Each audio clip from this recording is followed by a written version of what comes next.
Meditating on some things today. You know, the Apostle Paul in the book of Corinthians, 2 Corinthians, the Apostle Paul in his agony, he's feeling the weight, carrying the weight, burdened by the thorn on his side, metaphorically speaking, in 2 Corinthians chapter 12, verse 9. But God tells Paul these remarkable words. He goes, "My grace is sufficient for you, for my power is made perfect in your weakness." These words and its context are powerful and very, very important. Paul was at Corinth dealing with some issues with the Corinthians church. And if you look at Corinth was a city of wealth. It was a city of commerce, and a lot of depravity ran through that city. And sexual immorality was rampant. It was like really wild, and prostitution was part of idol worship. And apparently this was the challenge and struggle that the Corinthians had. They had a hard time separating themselves from these cultural practices. And our big brother Paul, he tried and put everything in it. He put his 100% in it. He put all his energy, somewhat in vain. It seemed to encourage the Corinthian believers to higher and godly standards. When he wrote the second letter to the Corinthians, which was actually his third, at least to the group, after several lengthy personal visits and trying to steer the church in the ways of the Lord, he was already experiencing a thorn. And I'm already starting to see the thorn on his side, if you will, dealing with these issues. Paul was frustrated, man.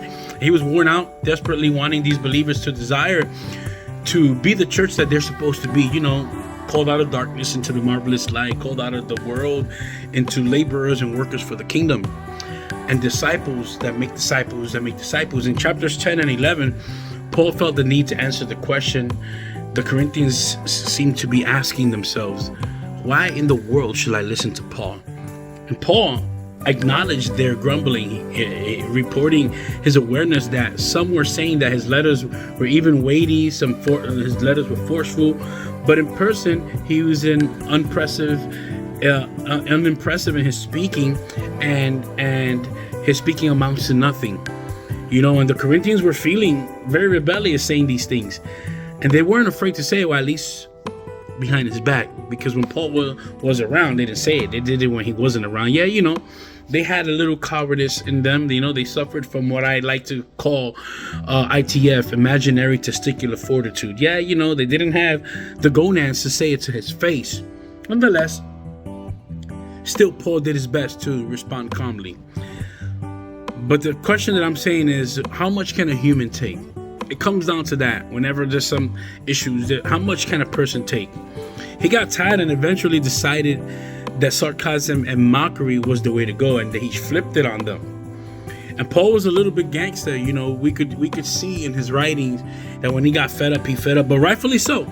He was infuriated that they were choosing to elevate false teachings above the true gospel of Jesus Christ that he had introduced to them. This is where you get that part where he says, if anybody introduces a gospel that's not the one that I told you, even if an angel comes down and tells you a different gospel, he's a liar. See, Paul didn't want them to submit to Paul. Paul wanted them to submit to the Christ in Paul. And this is where Paul tells the story of this infamous thorn. Why would Paul do this, though?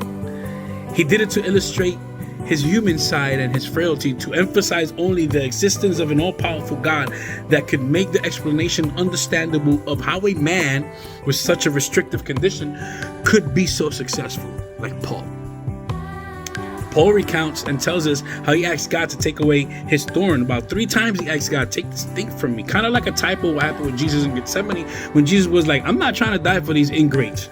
Can you please let this cup pass from me? Please don't allow this to happen. I don't want to do this. Paul went through that situation. He's like, take this thorn from me. And Paul recounts and tells us how he asked God to take away the thorn. And God responded with these remarkable, yet profound and powerful reminder, saying to him, my grace is sufficient for you, for my power is made perfect in your weakness. Wow. The first part of this sentence of God's response intrigues me. My grace is sufficient for you. What does that even mean? I've heard this preached since I was a kid, for so long, for so many times, so many different people. But for some reason, I feel that it's always been preached about the wrong way. It always talks about somebody in need, someone in need, Paul was rough, or blah, blah, blah.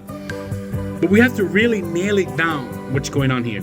What exactly is God's grace sufficient for? Some people may ask, is it enough for me? What is God really trying to say? Well, God is saying that grace is enough for you to deal with the issue. So, okay, you're telling me that. What does grace mean? What is grace? It can mean a variety of things.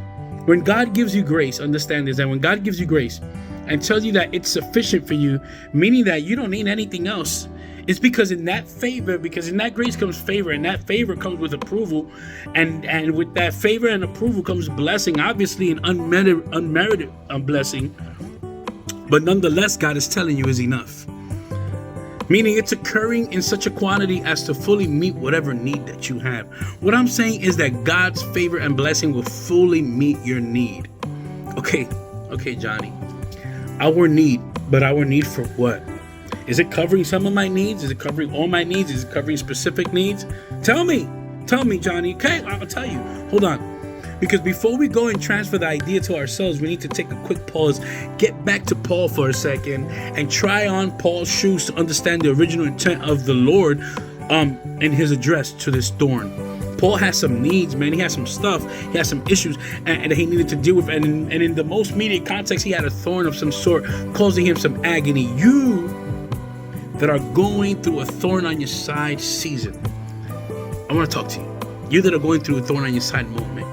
Just like Paul, you need to understand that God communicating his favor was enough to get Paul through the agony, and is enough to get you through the agony that you're going through right now. Yes, God's blessing was enough for Paul to live for a lengthy amount of time in spite of whatever physical, spiritual, or emotional pain he was experiencing. So I want you to come with me, people. Break out of your box, zoom out a smidge, and see the wider context with me.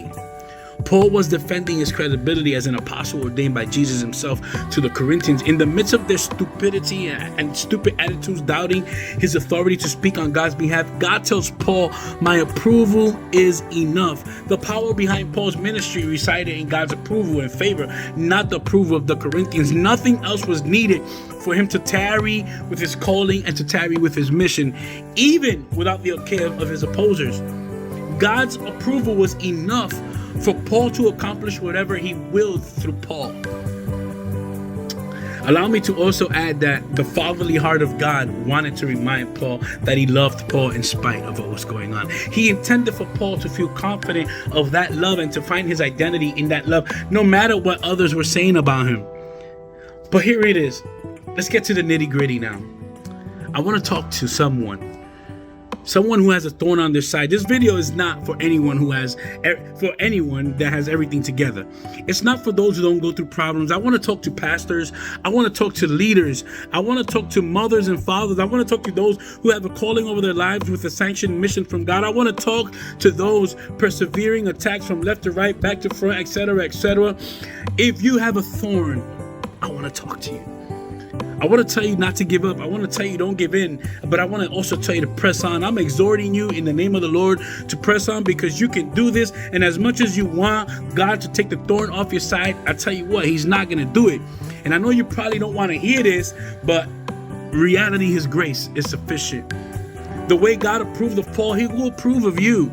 He's already approved of you. Even if the others don't approve and they want to talk crap about you, God has approved of you. You would think, knowing this, should be able to fully meet your needs and Paul's need to feel secure and valued. But it all comes down to this: God's grace is sufficient. Yeah, sufficient to survive pain. God's blessing is enough for us to make it through any kind of physical, spiritual, emotional pain, no matter how long that pain exists. God's grace, his favor is enough all by itself to sustain us until he determines that pain should end. Sufficient to empower us for ministry. God's kingdom purposes are accomplished by his endorsement alone, not human approval, not human ability or ambition. We all have a ministry, and his grace, his blessing and approval is enough all by itself to make our ministries flourish. It's enough, sufficient to establish our security. We all wonder to varying degrees if we are loved, appreciated, and valued, accepted, approved, desired. Too often we look at ourselves and we look at others to affirm and give us worth. For God's grace, his approval is enough all by itself to solidify our true worth. It's sufficient enough to fulfill our life's callings. We're all here for two reasons: to know God and to make him known. And we make him known, and to whom, and how we make him known, and to whom may vary. But ultimately, we're called to the same thing. And the calling is not for the faint of heart. Let me get this straight. I want to tell you this right now. If you have a calling over your life, it ain't going to be easy peasy. It ain't going to be a walk in the park or easy rodeo. But I want to tell you this. The whole point I'm making is that God's grace, his favor and blessing and approval is enough all by itself to empower us to do what we're supposed to be doing. So, I guess, to put it in the simplest form, what I'm saying is God's grace is sufficient for everything. What I'm saying is that you got this. Hey, you with the thorn on your side. Jesus is with you. He's never left. Think about it.